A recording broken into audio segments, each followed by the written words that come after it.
모든 선택엔 그에 따른 결과가 따라오듯이 투자에도 보상과 위험이 존재한다. 오늘은 위험, 즉 리스크에 대해 설명할 건데 먼저 한 가지 질문을 해보도록 하겠다. 주식, 적금, 비트코인, 부동산, 금 중 가장 안전한 투자는 무엇일까? 정답이 있는 질문이 아니니까 잠시 영상을 멈추고 스스로 순서를 정해보기 바란다. 필자의 예상으로는 아마 대부분이 적금, 금, 부동산, 주식, 비트코인 순으로 생각했을 것이다. 정확한 순서는 사람마다 차이가 있을 수 있겠지만 한 가지 확실한 건 대부분이 적금을 가장 안전하다고 생각했을 거라는 점이다. 우리는 어떤 점 때문에 적금을 가장 안전한 투자라고 생각할까? 그것은 유일하게 원금 손실의 가능성이 없기 때문이다. 물론 적금 또한 은행이 파산할 수 있지만 예금자 보호법으로 5천만 원까지 보장해 주므로 원금 손실의 가능성이 극히 낮다고 봐도 무방하다. 원금 손실의 가능성을 리스크로 정의하는 것은 가장 일반적이고 직관적인 방법일 것이다. 투자에 있어 원금 손실의 가능성이란 결국 가격의 하락 가능성을 의미하며 하락의 가능성이 존재하는 자산이 하락의 가능성이 없는 자산보다 위험하다는 것은 굳이 설명하거나 배우지 않아도 납득할 수 있기 때문이다. 주식 투자에서 이러한 관점에 따라 리스크를 측정하거나 정의하는 대표적인 두 가지 지표가 있는데 바로 MDD와 베타 계수이다. 먼저 MDD는 맥시멈 드로우다운의 약자로 번역하자면 최대 손실폭 혹은 최대 하락폭 정도가 된다. 지난 1년간 특정 종목의 가격 변화가 위와 같을 때 가장 많이 하락한 비가 이 주식의 MDD가 된다. 주가가 100만 원에서 50만 원까지 하락했다면 이 종목의 1년 MDD는 마이너스 50%가 되는 것이다. 즉, MDD는 최악의 상황에서 내가 어느 정도 수준까지 손실을 볼 수 있는지를 측정하는 지표이다. 이 MDD는 특정 종목뿐만 아니라 자산군의 리스크를 측정할 때도 사용된다. 자산마다 장기 수익률이 다르듯이 MDD 또한 다르기 때문에 특정 자산에 투자하기 전에 해당 자산의 MDD가 어느 정도 수준인지 확인하는 것이 바람직하다. 참고로 자산별 최근 10년 MDD는 다음과 같으며 우리가 위험 자산이라고 인식하는 정도와 MDD가 비례하는 걸 확인할 수 있다. 리스크를 측정하는 두 번째 지표는 베타 계수이다. 베타 계수란 특정 종목이 시장 대비 얼마나 변동하는지를 나타내는 지표이다. 시장의 하락률이 10%일 때 특정 종목의 하락률이 20%라면 이때 이 종목의 베타 계수는 2가 되는 것이다. 베타 계수는 하락뿐만 아니라 상승 시에도 마찬가지이며 시장이 10% 상승할 때 특정 종목이 5% 상승한다면 이때는 베타 계수가 0.5가 되는 것이다. 즉, 베타 계수가 1보다 크다는 것은 평균보다 가격 변동성이 크다는 것을 의미하며 베타 계수가 1보다 작다는 것은 변동성이 작다는 것을 의미하는 것이다. 아래 몇 가지 종목을 예시로 보며 설명을 이어가도록 하겠다. 아래 5종목을 보면 테슬라, 엔비디아, 애플, 코스트코, 코카콜라 순으로 베타 계수가 높은 것을 확인할 수 있다. 모두 유명한 기업들이기 때문에 각 기업에 대해 자세히 설명하지 않더라도 기업 특성에 따라 베타 계수가 달라지는 경향이 있다는 것을 눈치챘을 것이다. 그렇다면 어떠한 종목들이 베타가 높은 경향이 있는지 간단히 살펴보도록 하겠다. 첫째, 경기에 민감한 산업이다. 이러한 산업은 경기 호황과 불황일 때의 실적 차이가 크며 조그만 경제 지표의 변화에도 민감하게 움직일 수 있다. 둘째, 성장주의다. 이익의 변동성이 크지 않은 성숙 산업보다는 미래에 큰 이익을 가져다 줄 것으로 기대되지만 불확실성이 큰 성장하는 산업에 베타 계수가 높은 경향이 있다. 셋째, 시가총액이 작은 종목이다. 같은 힘으로 밀었을 때 몸무게가 더 적게 나가는 사람이 더 쉽게 밀리는 것을 떠올리면 쉽게 이해할 수 있다. 넷째, 대중의 관심을 받고 있는 종목이다. 이러한 종목들은 거래량이 많고 주가 변화에 민감한 경향이 있다. 이상으로 MDD와 베타 계수라는 용어에 대해 알아보았다. 이외에도 위험을 객관적으로 측정하는 지표가 있긴 하지만 방식이 기본적으로 가격의 변동을 기준으로 한다는 점은 동일하기 때문에 이 영상에서는 설명하지 않겠다. 이처럼 가격의 변동성을 기준으로 투자의 위험성을 측정하는 것은 직관적이고 이해하기도 어렵지 않을 것이라 생각한다. 하지만 가격의 변동성을 단지 위험으로 규정하는 것이 옳은 것인지에 대해 다시 생각해 볼 필요가 있다. 아니, 이 새끼야, 지금까지 실컷 설명해놓고 다시 생각해보라니 무슨 뚱딴지 같은 소리냐 할 수 있다. 하지만 투자에 있어서 정말 중요한 얘기이니 집중하기 바란다. 장기적으로 내재 가치가 꾸준하게 우상향하는 두 개의 주식이 있다. 여기서 내재 가치란 현재 주가와 상관없이 기업의 이익이나 보유 자산을 기반으로 한 이상적인 주식의 가치를 의미한다. 주식 A는 단 한 번의 주가 하락도 없이 꾸준히 우상향하고 주식 B는 주기적으로 큰 하락과 상승이 온다고 가정해 보겠다.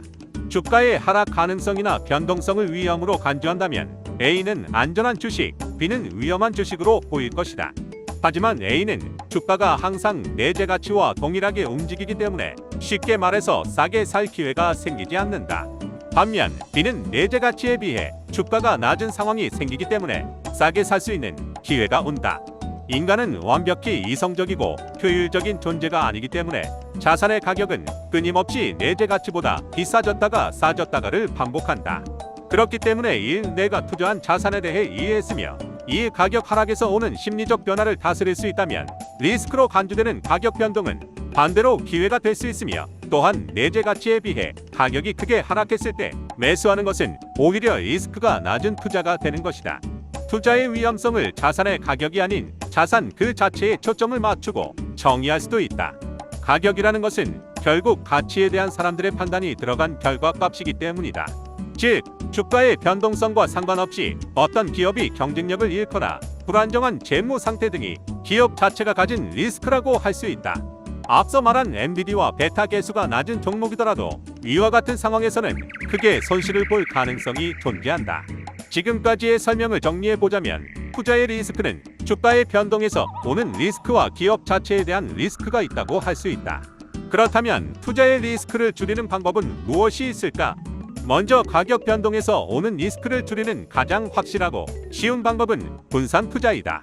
자산 A의 현재 가격이 100원이고 50% 확률로 200원이 되고 50% 확률로는 50원이 된다고 가정해보자.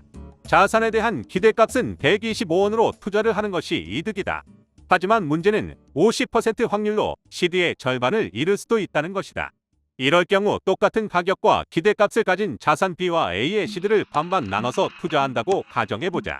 이럴 경우 기대 수익률이 같기 때문에 여전히 좋은 투자이면서 전체 자산의 반절을 잃을 확률은 25%로 줄어들게 된다. 같은 기대값을 가진 자산 C, D, E를 포함하여 총 5가지 자산에 분산하여 투자할 경우 전체 자산의 반절을 잃을 확률은 3%에 불과하지 않게 된다. 그렇다면 수백 가지 종목에 분산하여 투자하면 손실 가능성은 0%에 가까워지겠구만 할 수 있다. 무한 분산 투자는 현실적으로 불가능하며 그 이유이자 분산 투자를 할 때 주의해야 할 점 2가지를 알아보도록 하겠다. 첫째, 각 종목의 상승 및 하락 확률과 그에 따른 결과, 즉 기대값을 계산하는 것은 매우 어려운 일이다. 그렇기 때문에 무작정 보유 종목을 늘리는 것은 리스크와 더불어 기대 수익률을 현저하게 낮출 수도 있다. 따라서 리스크는 줄이고 수익률을 극대화하기 위해서는 자신이 투자하는 것에 대한 분석이 필수라고 할 수 있겠다. 둘째, 분산 투자의 각 종목 및 자산들은 상관관계가 높지 않아야 한다. 예를 들어 코카콜라와 펩시코에 동시에 투자하는 것은 분산 투자라고 보기 어렵다. 비만 치료제의 등장, 플라스틱 규제와 같은 이슈 등에 동일하게 영향을 받기 때문이다. 반면 코카콜라와 애플에 동시에 투자하는 경우는 분산 투자라고 할 수 있다. 실제로 코카콜라의 펩시코, 애플과의 상관관계는 각각 0.8 이상, 0.2 이하이며 상관관계가 1이라는 것은 완벽하게 같이 움직인다는 것을, 0이라는 것은 아무런 상관관계가 존재하지 않는다는 걸 의미한다. 하지만 코카콜라와 애플 모두 주식이기 때문에 주식시장에 전반적인 침체가 온다면 동시에 주가가 하락할 수 있다. 그렇기 때문에 주식이라는 자산의 리스크를 줄이고자 한다면 금과 같은 다른 자산군에 투자하는 것이 분산 투자라고 할 수 있다. 주식과 금의 상관관계는 일반적으로 음수인데, 이는 주식 가격이 상승하는 시기에는 금의 가격이 하락한다는 것을 의미한다. 즉, 리스크를 최대한 줄이기 위해서는 기대 수익률을 어느 정도 희생해야 한다는 얘기다. 사람마다 견딜 수 있는 하락폭이 다르기 때문에 어느 정도의 분산 투자를 할 것인지에 대한 정답은 없다.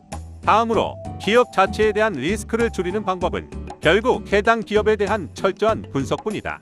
쉽게 말해서 좋은 기업을 사야 하고 해당 주식을 적절한 가격에 매수해야 한다는 뜻이다. 좋은 기업을 정의하는 방법으로는 높은 성장성과 수익성, 점유율 상승, 독점력, 고객 충성도 등이 있다.